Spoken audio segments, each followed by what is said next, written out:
நம்ம டக்குன்னு ஒரு வார்த்தை பேசிடுறோம்ல, ஆனால் இன்ஸ்டாகிராம் பார்த்ததுக்கப்புறம் தான் எனக்கு தெரிஞ்சது வேர்டுக்கு இவ்வளோ பவர் இருக்குது அப்படின்னு சொல்லிட்டு.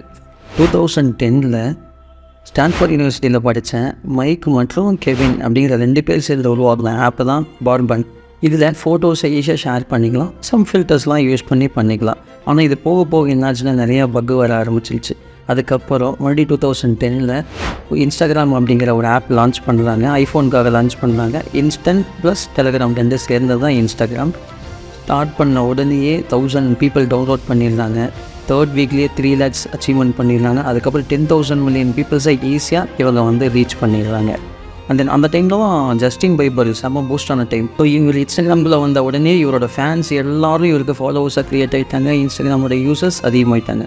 அதுக்கப்புறம் தான் இருக்கிற எல்லா இன்வெஸ்டர்ஸும் இன்ஸ்டாகிராம் பக்கம் வர ஆரம்பித்தாங்க.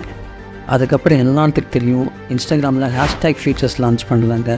ஸோ இந்த ஃபியூச்சர் லான்ச் பண்ண உடனே ஆப் மார்க்கெட்டில் இன்றைக்கி இன்ஸ்டாகிராம் 2nd பிளேஸஸில் இருக்குது. இந்த ஹேஷ்டேக் ஃபீச்சர் எப்படி வந்துச்சு தெரியுமா?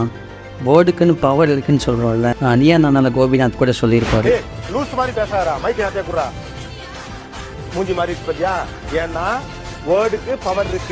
இந்த மாதிரி வேர்டுக்கு பவர் இருக்குன்னு நினச்சிங்கன்னா இந்த வேர்டுக்கும் பவர் இருக்குது. Impossible is nothing.